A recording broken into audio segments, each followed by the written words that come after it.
नमस्कार, मी रुचिता. ॲग्रोनमध्ये आपल्या सर्वांचं स्वागत.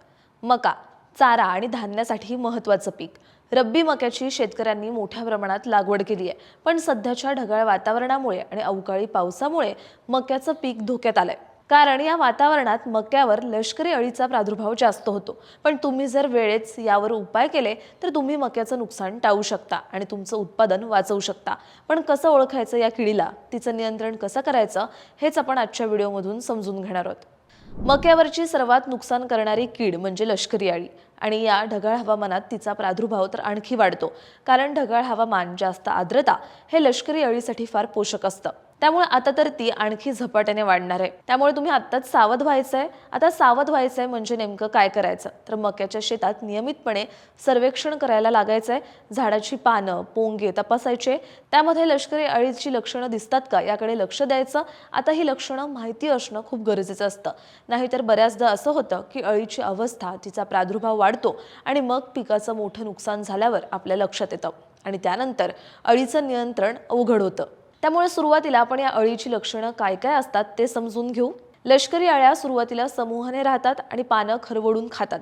पहिल्या आणि दुसऱ्या अवस्थेतल्या अळ्या कोवळ्या पानांचं हिरवं पापुत्र खातात. त्यामुळे पानांवर पांढरे ठिपके दिसून येतात. अळ्या मोठ्या झाल्यावर वेगवेगळ्या होतात. साधारण एका पोंग्यात 1 किंवा 2 अळ्या आढळून येतात. तिसऱ्या ते 5व्या अवस्थेतल्या अळ्या पोंग्यामध्ये शिरून पानं खायला सुरुवात करतात. पानावर छिद्र दिसतात. तर 6व्या अवस्थेतील अळी अधाशी सारखी पानं खाऊन पोंग्यामध्ये मोठ्या प्रमाणात विष्ठा टाकते. ही विष्ठा लाकडाच्या भुशासारखी दिसते. त्यावरूनही लष्करी अळीचा प्रादुर्भाव समजता येतो. तसंच या अवस्थेत मक्याची पानं पडल्यासारखी दिसतात. काही वेळा अळी कणसाच्या बाजूनं आवरणाला छिद्र करतात आणि आतले दाणे खातात. तसंच लष्करी अळीचा प्रादुर्भाव ओळखायचा असेल तर हेक्टरी 5 कामगंध सापळे लावावे. सापळ्यांमध्ये सलग दिवस 2 ते 3 भुंगेरे सापडले की आपण फवारणी करायची. तसंच पोंग्यांना छिद्र दिसली की किडीच्या नियंत्रणासाठी घाई करायची आहे. आता हे नियंत्रण कसं करायचं, कोणत्या अवस्थेत कोणत्या फवारण्या घ्यायच्या ते आपण समजून घेऊयात. मका पिकावर लष्करी किडीचा 5% प्रादुर्भाव दिसला तर 1500 ppm ॲझॅडिरेक्टिन किंवा 5% निंबोळी अर्क 50 मिली प्रति 10 लिटर पाण्यातून फवारायचंय. त्यानंतर किडीचा प्रादुर्भाव 10% दिसला तर मेटारायझिम रिलेई किंवा मेटारायझिम ॲनिसपोली हे जैविक कीडनाशक 50 ग्रॅम प्रति 10 लिटर पाण्यातून फवारायचंय. आणि शेतामध्ये भुंगेऱ्याच्या नियंत्रणासाठी हेक्टरी 15 ते 20 कामगंध सापळे लावायचे. भुंगेऱ्याच्या नियंत्रणामुळे अंडी देण्याचं प्रमाण कमी होतं आणि अळीवर नियंत्रण मिळतं.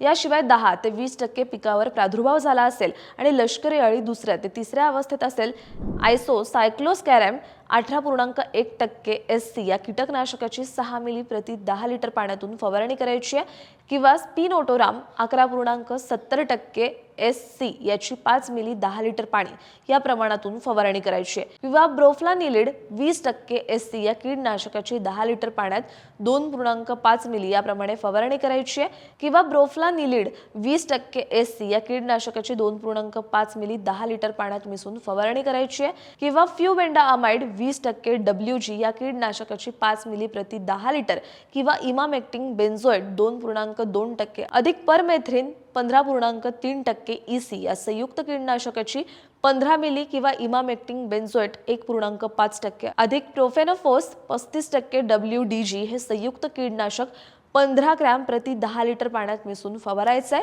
आणि या फवारण्या चारा पिकावर करायच्या नाहीयेत आणि फवारण्यांचं हे प्रमाण साध्या पंपासाठी दिलेलं आहे. पण तुम्ही जर पेट्रोल पंप वापरणार असाल तर कीटनाशकाचं प्रमाण 3 पट वापरायचं आहे. आता हे 5% प्रादुर्भाव 10% प्रादुर्भाव कसा ओळखायचा, तर सोपं आहे. शेतातल्या 100 झाडांपैकी जर 5 झाडांवर कीड दिसली तर 5% प्रादुर्भाव झाला असं समजावं. आणि शेत जर मोठं असेल तर वेगवेगळ्या ठिकाणच्या 100 झाडांची तपासणी करायची आणि त्याप्रमाणे कितीपैकी किती झाडांवर अळीचा प्रादुर्भाव दिसला यावरून आपण ही टक्केवारी काढू शकतो. तुम्हाला ही माहिती कशी वाटली हे कमेंटमध्ये नक्की सांगा आणि अशाच शेतीविषयक आणि नवनवीन माहितीसाठी ॲग्रोवनला सबस्क्राईब आणि फॉलो करायला विसरू नका.